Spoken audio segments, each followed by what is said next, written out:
Welcome back to Feeling Seen, the podcast about the movies and characters that make us feel seen.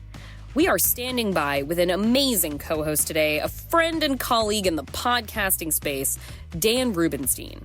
Dan is a decorated design journalist and hosts the Grand Tourist podcast, a journey through the worlds of fashion, interior design, art, food, and travel with interviews from some of its leading taste makers, like the artist and feminist and author Judy Chicago, the iconic Daphne Guinness, and the one and truly only Patti LuPone.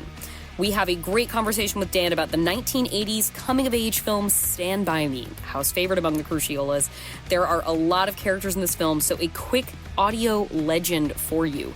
Will Wheaton plays Gordon "Gordy" LaChance. Richard Dreyfuss plays adult Gordy. River Phoenix plays Chris Chambers. Corey Feldman is Teddy Duchamp. And Jerry O'Connell plays Tessio. Now, sit down and stand by for our conversation with Dan Rubinstein. Dan Rubinstein, what else do the people need to know about you before we get started today? Oh, gosh. I'm so glad that you mentioned Patti LuPone, because I would say in the world of art and design, some people are like, oh, okay, that sounds fun. But I did interview Patti LuPone from Fire Island, which I will say is probably the gayest thing anyone's ever done and will ever do. That's a gay Mad Lib. That is a gay Mad Lib, and it is, listen, like I got free drinks for the whole, for that whole summer. It'd be like, oh, yeah, you have a podcast? Oh, that's nice. Like, he interviewed Patti LuPone.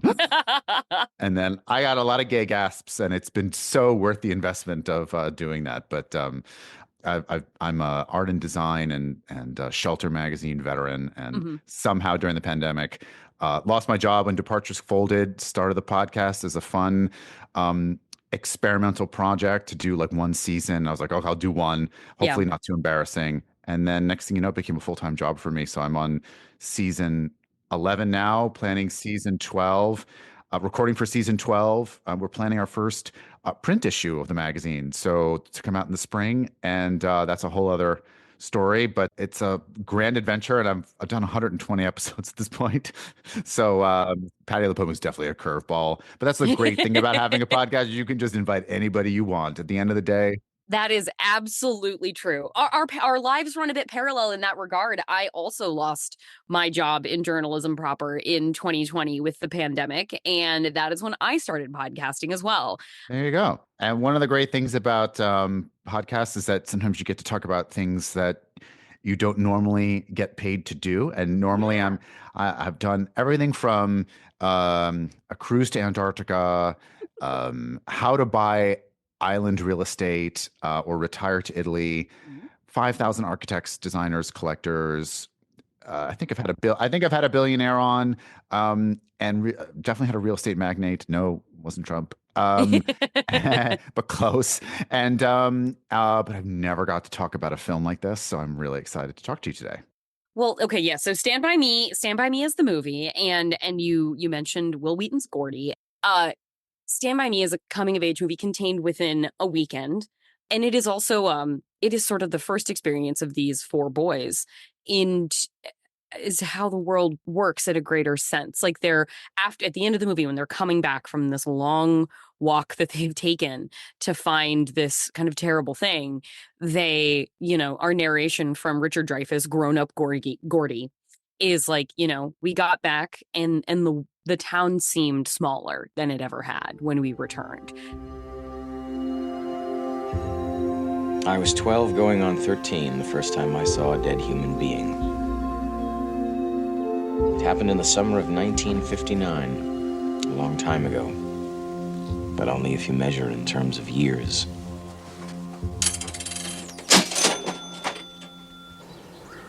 I was living in a small town in Oregon called Castle Rock. There were only 1,281 people, but to me, it was the whole world. Because it seems like it was the first time, maybe they'd driven out of town with their folks or something before, but they hadn't struck out on their own before with a mission and something to accomplish. And each of them was slightly bit of a different person when they came back after the gravity of what they'd experienced together. So I think this is a movie about learning a bit about how the world works, in whether that is through like a thrill of enlightenment or an awareness of a kind of cruelty. watching Stand By Me now sure feels different than it did when I was first watching this when I was little. It's definitely hits different. And I really appreciate your point of view on it in terms of like how the world works and how people kind of treat one another. And that's a big part of it. To me, there's so much talk, especially post-election, like about the sort of bro culture Yeah. and sort of like masculinity or crisis. Like there is no film that is really at the heart of it about manhood than Stand By Me. Like Yeah. 100%. And I will admit I watched the film and at the end, spoiler alert, like at the end there's a scene where he's just typing in an old like 80s computer Yeah, with yeah. You're looking at the fucking Matrix. It is black screen with green type. Exactly. And like I hadn't seen the film in like a really long time. Like I started welling up and starting to cry, and I was like, oh my God, like what? This is insane. Why am I crying over this film? And I know a lot of sort of guys my age, if you watch this film, it is kind of a classic and eternal, but there's something about it that maybe it hits something that is just so, it encapsulates everything in one movie, which I think is a real testament to the writing and the directing. It's about youth, and it's about friendships, and it's about growing up and reaching that age of puberty in a sense, and also about bullying and fatherhood, and it's just everything all in one movie. So it's just sort of it's so expertly put together that it can touch on all of these things with sort of equal weight. And I think there's something I was thinking about, like as a queer person myself, I'm watching it and I'm definitely like I'm having that like instinctual gay thing happening when I'm watching Gordy and Chris, and I'm like, oh, proto boyfriends. Like there's such a universe in which like now there I feel like if clips of this floated around, it would be like, oh, Gordy, you mean the little gay boy in Stand By Me? I feel like there would be the I think I had now looking back, I never entered my mind as like a kid in the 80s that like I had to have a crush on a boy. I definitely had a crush on this sort of young Will Wheaton, who was like 1 year older at the time than I. And it's also like I had a weird crush on, what was his name? Atreyu from The Neverending Oh, Story. Atreyu? Oh, God, yeah. Atreyu and Artax. Atreyu pulling Artax through the tar. One of the most scarring moments in the history of film. Yes, oh my God, that's a whole other traumatizing element.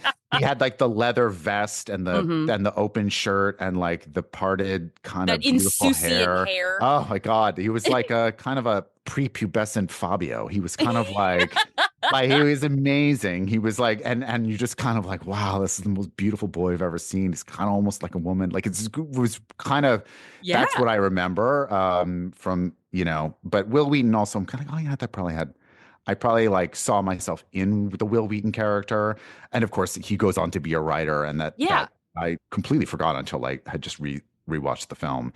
But yeah, so much that you see, not just in Will Wheaton, the character, but in Will Wheaton's experiences and how he deals with his friends and the community, and this sort of sense of being seen as a good egg, but also kind of like not relating to everybody on the way that everyone else is relating, and feeling a little bit like, an outsider, like a black sheep in a sense. Yeah. You could tell he feels like he has to put on a little bit, like even with his buddies, to sort of fit the mores of how they interact with one another. But then he's also a lot fucking tougher than like anybody in the town would give him credit for, because when they think of him, they think of his brother, and who was a football star. Now, no shocker here. Like I was tortured and bullied and didn't have great friends growing up as a little gay kid. And like, you also want to believe that the Will Wheaton character is stronger than it all, that in the end, he has this heroic moment at the end of the film, which just makes him all the more into like a hero you could look up to. And I think that's where the feeling seen part comes into it. It's not just that you're looking up to him because you identified with him, but that you wanted to be him and have the bravery that the character had.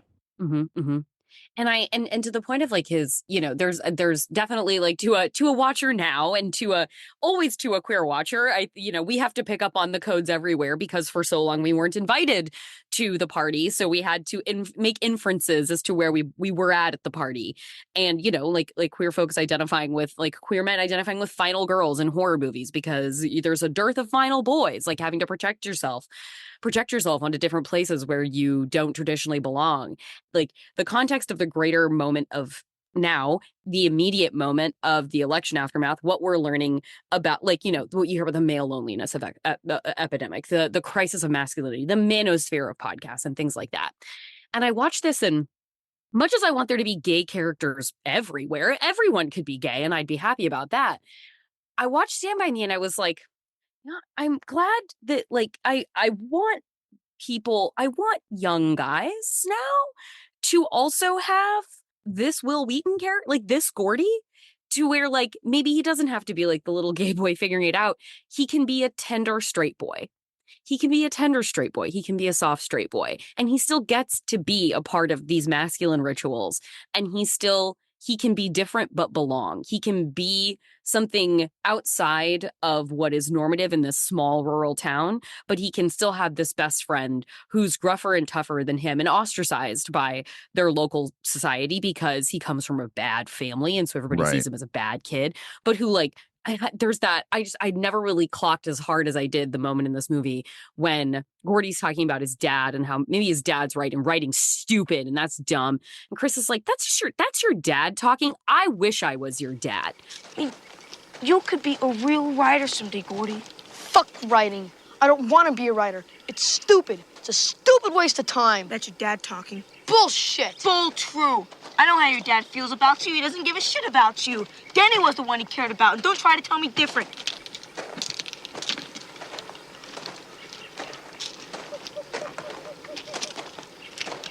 You're just a kid, Gordy. Oh, gee, thanks, Dad. Wish the hell I was your dad. You wouldn't be going around talking about taking these stupid shop courses if I was. It's like God gave you something, man. All those stories that you can make up. And he said, this is what we got for you, kid. Try not to lose it. But kids lose everything unless there's someone there to look out for them. And if your parents are too fucked up to do it, then maybe I should.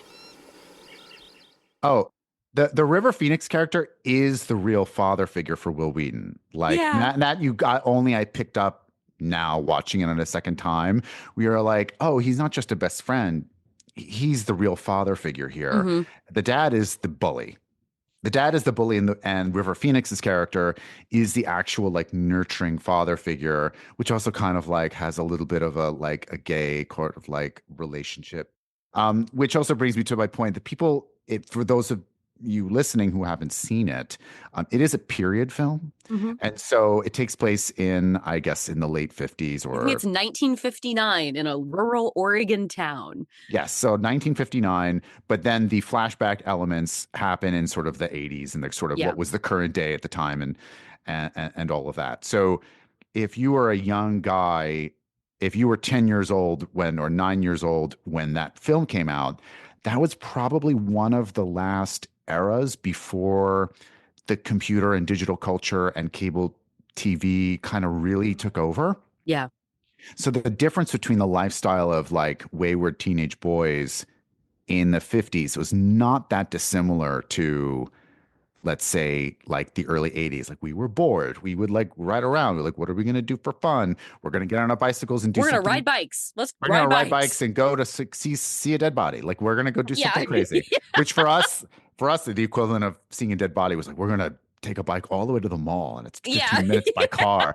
And that was like going to the moon. And like, but, before Uber, before any of that. So I'm wondering if like someone watching it today who's like under 30 years old or something, watching it would be like, was your life really like the 50s? And I'm like, well, I kind of like in certain parts of it were. My life was almost more like the 50s than it was like yours. Like my wife is younger than me, and I spend a lot of time with her friends, obviously, along with her. And I really I watch Stand By Me, and I feel like what they're doing and how their summer felt seems more tangible to me than how I hear about people who are 25 spending their childhoods. And it's like, well, that was like, you might have been born in 2000, which was 15 years after me. But these people were born in the 1940s. 40s and I watched Stand By Me, and it feels closer to my reality as a child. The difference was in the 80s, the guy who had the crazy father, who was a PTSD veteran, would have been from Vietnam. Yeah. And then here it was someone, whose dad was in World War II. And that was basically like the difference.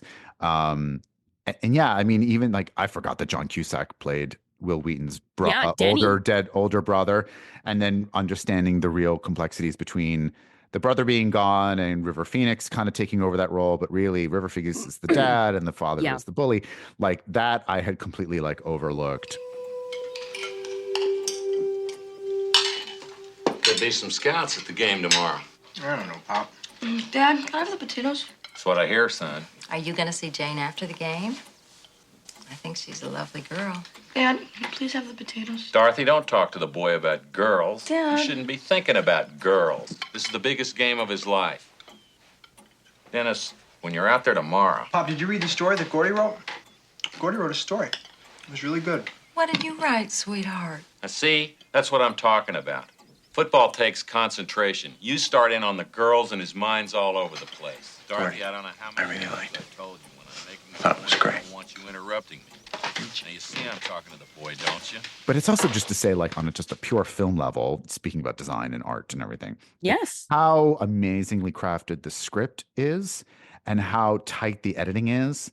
And every shot is beautifully, I was shot on film. So every shot is developed beautifully.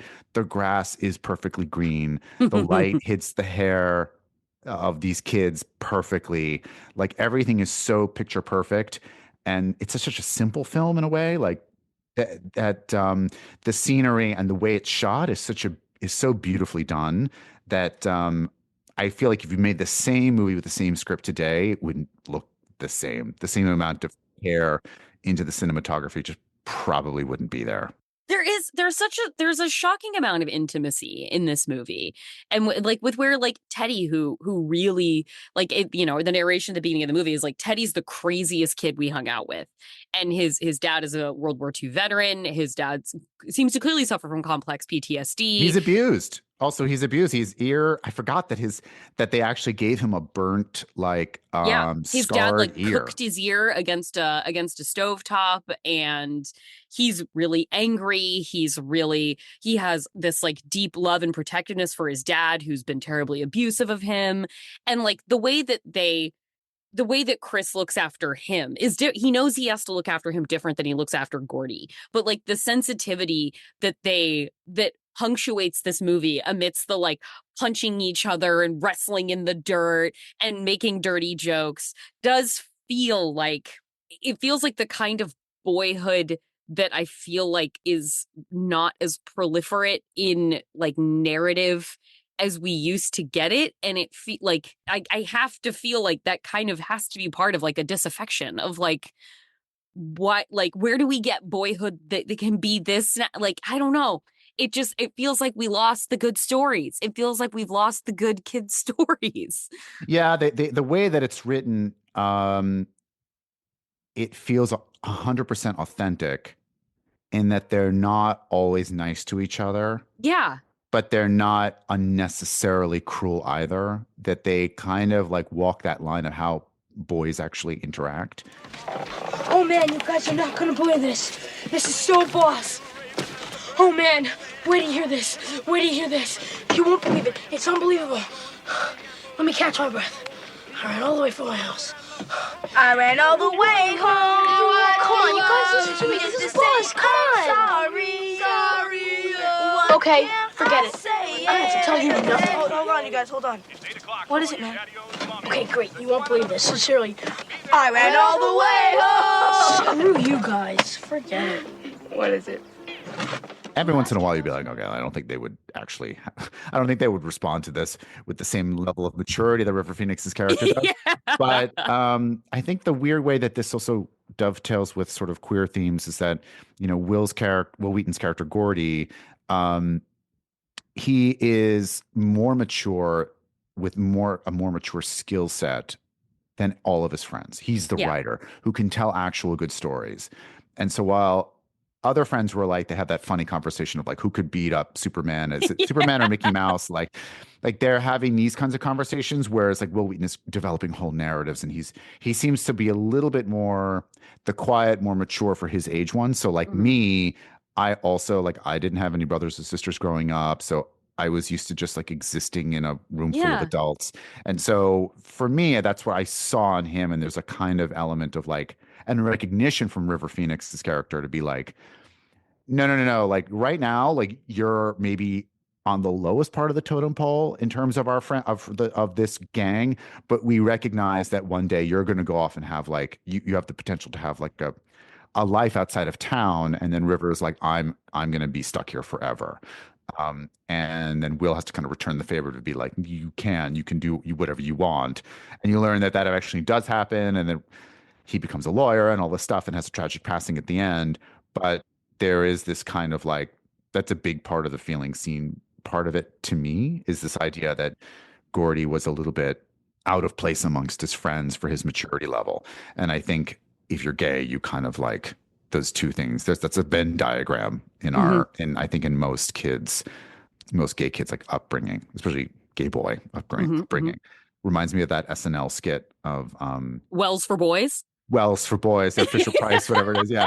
Which is like one of my favorite skits of all time. It's one of the best things the show has done in 50 years is Wells for Boys.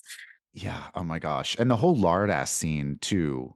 Wow, what a digression. It's all about revenge, of course. So Will Wheaton writes a story about revenge, right? And he's a little skinny kid, but he writes a story to disguise his own psyche by writing it about a fat kid. So he does it, but I mean, it's really about revenge, and he wants revenge on the community for him being a little queer boy or whatever it is.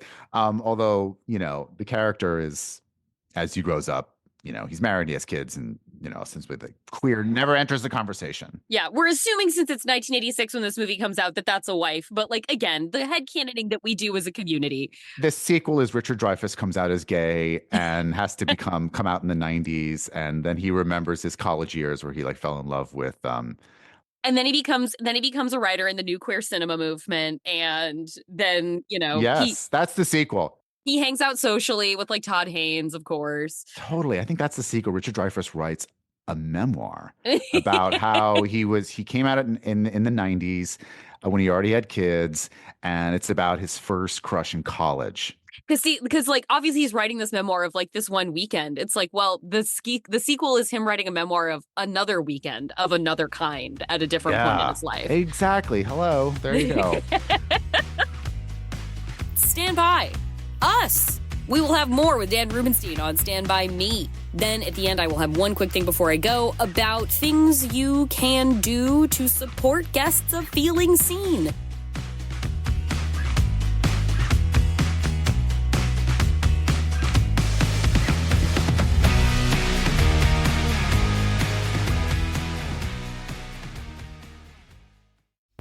Oh my gosh, hi, it's me, Dave Holmes, host of Troubled Waters, the pop culture battle to the ego death.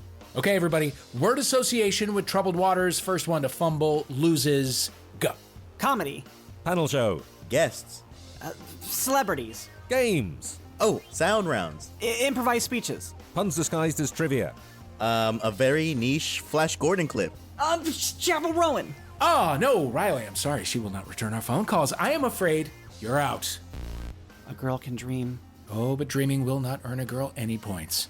Troubled Waters. Listen on Maximum Fun or wherever you get your podcasts.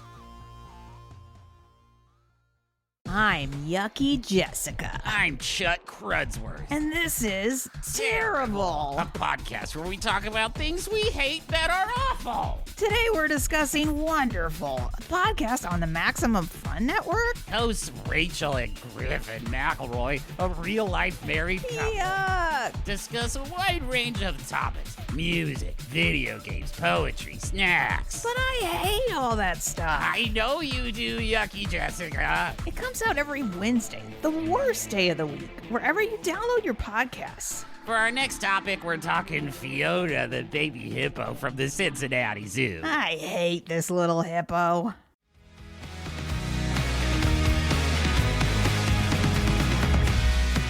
you started talking a bit before we started recording about how like the way we watch things in the 80s. And I wanted to hear you expound more on the like social contextualization of the arrival of Stand By Me. Yeah, I mean, I didn't see Stand By Me in the theater as far as I can remember. A lot of films from the 80s, if you grew up between your kind of like consciousness of film and TV begins in the 1980 or from 1980 to 1985.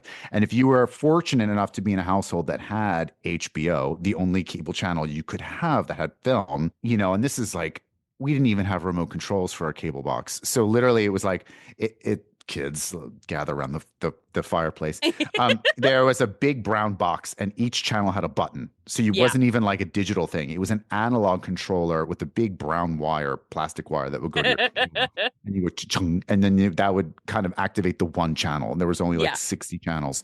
And half of them didn't even work because the channels didn't exist. They just made a panel with 60 buttons on them. And so a lot of films, like once they got on HBO, they would be in heavy rotation. And so, and you didn't know what was on as a kid because you didn't really like necessarily look up something on You didn't TV look up the Guide. TV guide. Yeah. No. So you just kind of like went on whatever was watching. You would watch it and you would start watching it from wherever you accidentally you picked dropped up. in. So I, as a little kid, it took me years to figure out the actual plot of things like Return of the Jedi, because I was always catching like a different glimpse and starting and stopping in different parts.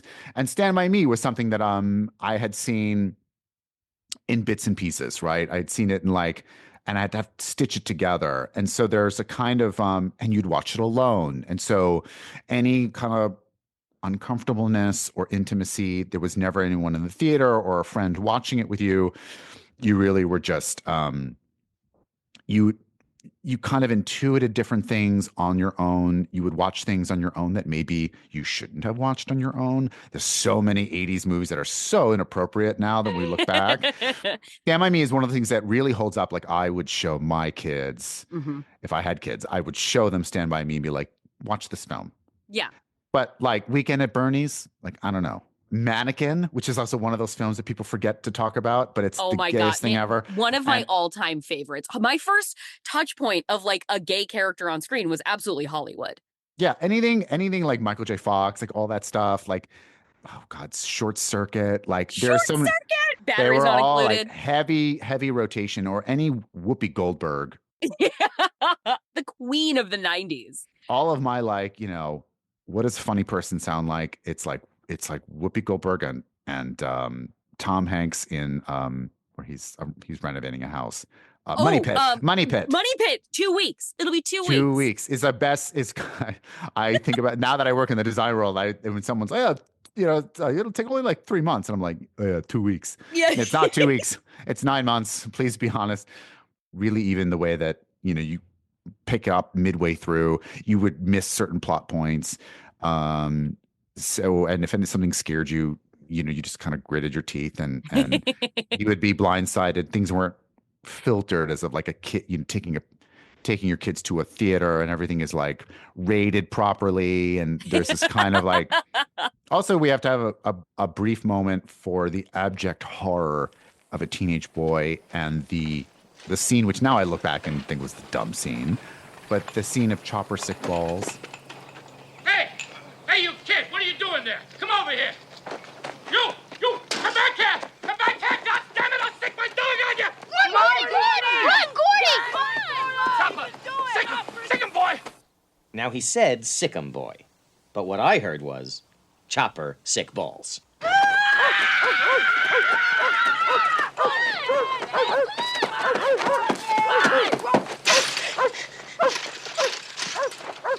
I mean, that's so formative was a scene like that you basically have Sandlot recreating that entire thing in the 90s with James Earl Jones's dog.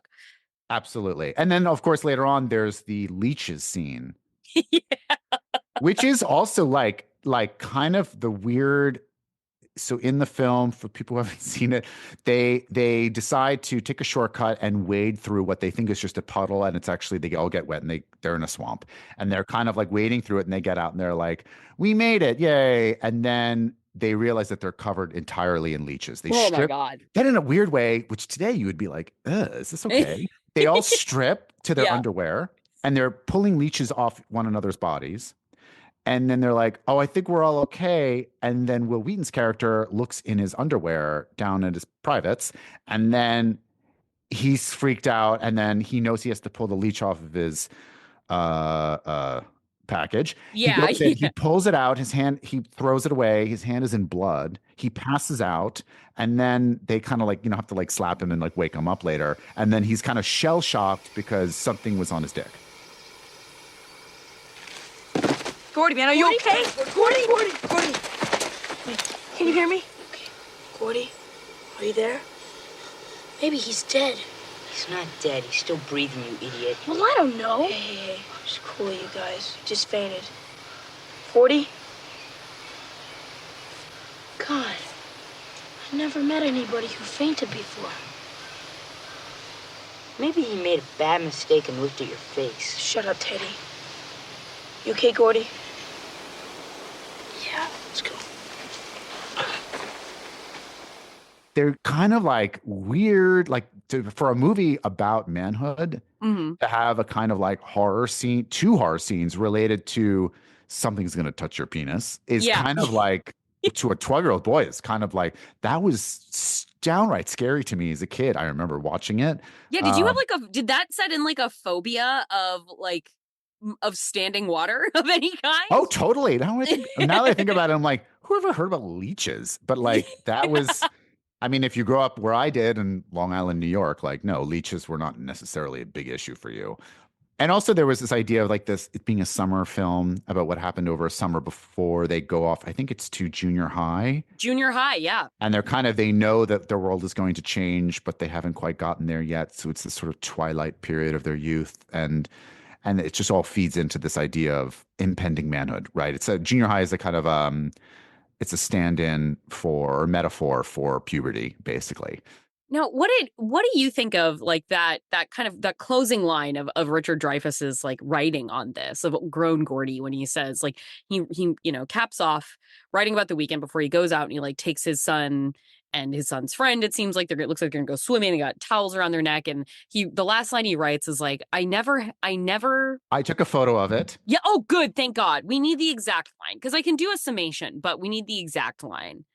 Okay, so the last screen is like essentially like 3 little mini paragraphs. And, which is, of course, is hilarious because on his like crazy IBM computer, it's like the whole screen takes up like 50 words. Tops. Yeah, it's like it's less than a tweet. At Gordy says, he was stabbed in the throat. He died almost instantly. Although I hadn't seen him in more than 10 years, I know I'll miss him forever. I never had any friends later on like the ones I had when I was 12. Jesus, does anyone? Great narration. You have you're a podcaster. You have a great voice for sound. What a narration. The Jesus, does anyone? That's when I was like, oh my God, I'm crying now. Okay, tell me about how you feel about that line. How does that line speak to you? It's about, guys remembering their friends and the emotional roller coaster that was having friends at that age, and all of the good, the highs, the bads, the lows, what happened to them. There was one of my best friends growing up who was a little bit like a mix between like Vern and like some other character. Later on, I believe it was in his 30s, he passed away from cancer tragically, and and he had this incredibly promising future, and it's just to think about, you meet these kids, you have these like this bond, and then you kind of move on, right? Especially for this like writer character who doesn't stay in his hometown, like you don't really kind of stay in touch with a lot of your kids you had when you were 12.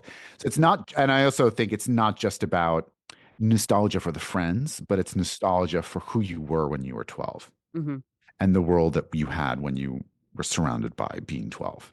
Do you find that you have that kind of nostalgia for that time in your life? A little bit, yeah. No, it's a simpler time. Like everyone has that kind of like, you want to live these things over again. I think it's a very kind of a dude kind of thing to have. For some dudes, it's like, I want to relive my high school years as a football jock, which of course, like that wasn't definitely not me. But like everything is kind of like remembering that kind of that bond you had with friends, and I have weird, vague memories of like a friend that I had who wasn't even a friend. Um, I went to like a summer camp when I was like maybe 8, like younger than Gordy. And at the end of the day, we were all going these little short buses back home, right?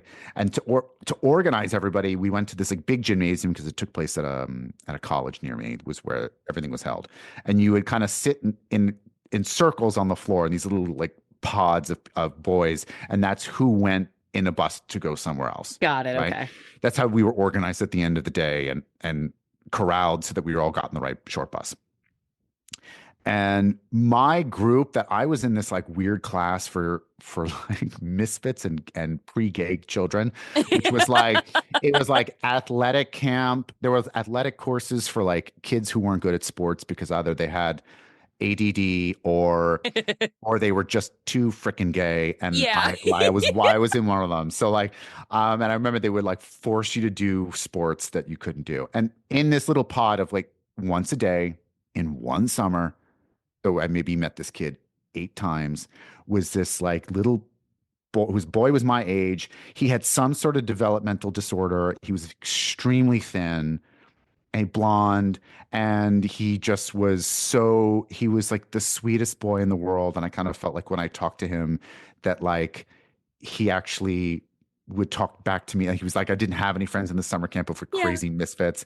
And like, for whatever reason, I don't remember his name. I barely remember the memory of how we knew each other. Yeah. Like from just sitting on the floor in this gym, like that kind of like bond and that friendship is kind of like, yeah, like irreplaceable, like to I think to a lot of guys. Just like you have friends and experiences in college, if you were in a fraternity like I was, like that's another part of your life. Just like some guys go into the military and they're like, yeah, the guys that I went to boot camp with or who I was stationed with in some part, that's like a different type of bond and a different type of like experience.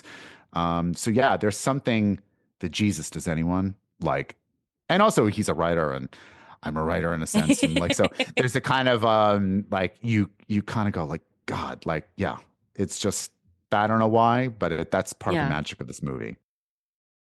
I guess that the last thing I wanted to ask was like watching this and thinking about like this guy, like he's clearly like made a nice life for himself. This is the 80s. You could be a writer like him and have this beautiful front yard and like this elaborate woodwork on your study that you write in on the door and everything. This guy's doing good.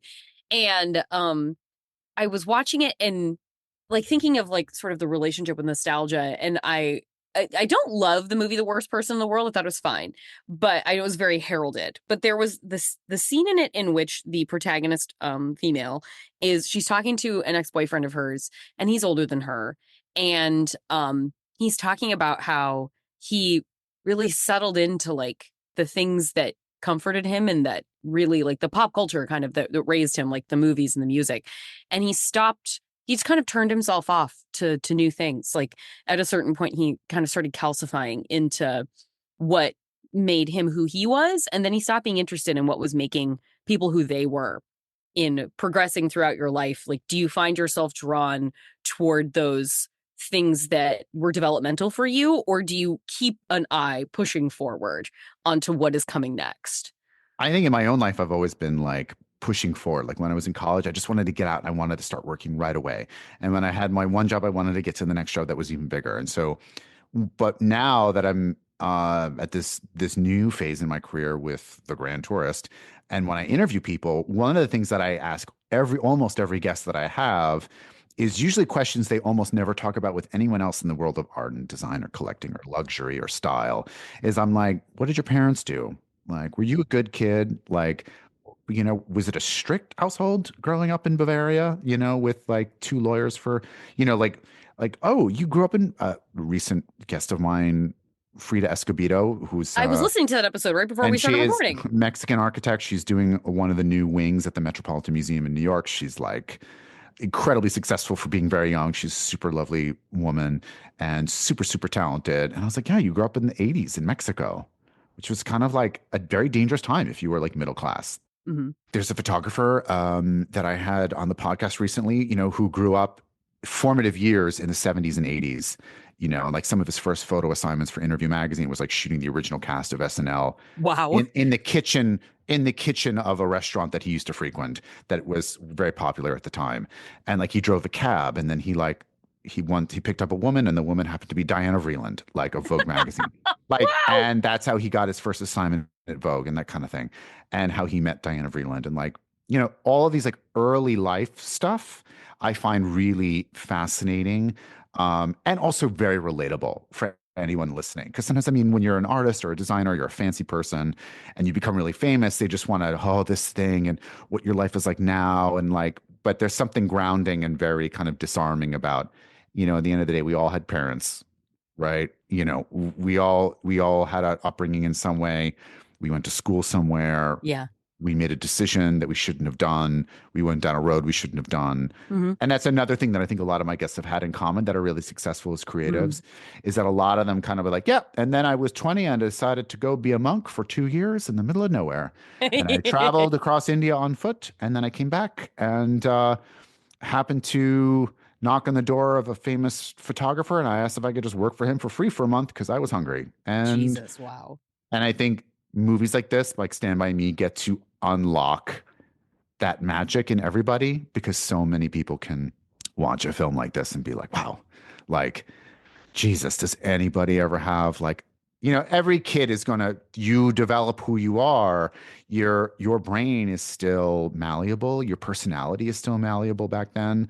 And you're so much more susceptible to change and at the time. And there are a lot of great films and books that are based around that concept of this twilight period before puberty. We talk to people who are teachers, they always talk about how you can kind of see this change in middle school and how, kids evolve into who they are, and how they all kind of start as sweet, innocent kids. And then there's this period where they kind of start shooting off into different directions. Yeah. And that's where this joy of films like Stand By Me comes into play, right? Where at what point in the story, if the story stopped before they found the dead body, right, before chopper stick balls, what kind of person would they become? Every moment in that film is part of the direction of the arc of their life story, and is so pivotal in a sense. So that's where, it's just so powerful. I don't know how we go. We can't find a better avenue than that. I feel like that's a perfect little packaging up in a bow of this conversation. And I'm so appreciative that you wanted to have it with me, Dan. Thank you so much for coming on today. Oh, thank you. And thank you for helping me to rediscover one of the great films of all time, and also one of my favorite ones that I probably have seen it a dozen times, but just sort of from beginning to end as an adult is at one more time, just to kind of be to fully absorb it in all its glory. What a gift. Thank you so much. Thank you.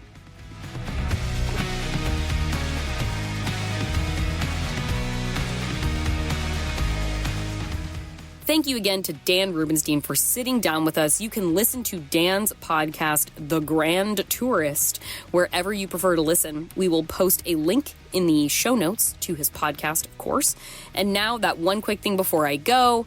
Since you have heard some wonderful co-hosts on this podcast, they have churned out not only the work that they came on the show to tease, but they have made more things, more wonderful works of film and culture journalism that you can consume. Consume sounds so vacant, that you can enjoy, that you can enrich yourself from, that you can nourish your mind with, such as Manuel Betancourt has a new book out. He came on the show talking about the male gaze, and this time he has Hello Stranger, Musings on Modern Intimacies, that you can check out. You can buy it from various links, Barnes & Noble, Amazon, Bookshop. Get out there and support an author. Another amazing guest, my treasured Anna Bogutskaya, my icon in London, who I consider to be the pillar of the UK film, media, and journalism scene. She loves it when I say that. She came on the show promoting her book, Unlikable Female Characters, and now she has Feeding the Monster, Why Horror Has a Hold on Us. We love it when ladies are out there continuing to publish, continuing to illuminate the world about genre cinema in particular. Not a new book, but still, I'm obligated to promote queer cinema, and I love to do so. Kyle Turner, who was on the show, talking about Down with Love in a wonderful conversation. God, I was so happy to revisit that movie. He has the Queer Film Guide, 100 Great Movies That Tell LGBTQIA plus stories. You can still snag that. And we had, this is more of like a broad one. This is more of a like devote your clicks and time to. But Amy Nicholson, who came on the show to give probably the most interesting and intellectual read on the movie Click that has ever happened, she is now officially the film critic for the Los Angeles Times. So show up, read Amy, find her journalism work. She has been just a light in the LA film writing scene for so long. She's been doing tremendous work all over as a freelancer. I am so glad that, and obviously the like iconic Unspooled podcast with Paul Scheer that she's done, like a podcasting maven of the cinema space when that was just starting to crest. She was really one of our early stars in the milieu, and now she is on the team at the Los Angeles Times, following in the footsteps of a great like Justin Chang. So yeah, support Feeling Seen guests because they're still out here doing cool culture journalism, and they were fun to have on the show, and they love movies just like we love movies. So yeah, I just wanted to do a little Santa walking around with a little bag over my back, telling everybody that you can go spend your money on these things because they are worthy causes to support. And that is it. That is our show. The promotional period at the end of it is over. You can follow us on Instagram at FeelingSeenPod or send us an email at feelingseen@MaximumFun.org. We are also on Blue Sky. Just search for Feeling Seen. You can follow me there or on Twitter at JORCRU. Our theme music is by Andrew Epen. This show is produced by Danielle Huesias. Our senior producers are Kevin Ferguson and Laura Swisher, and this is a production of Maximum Fun.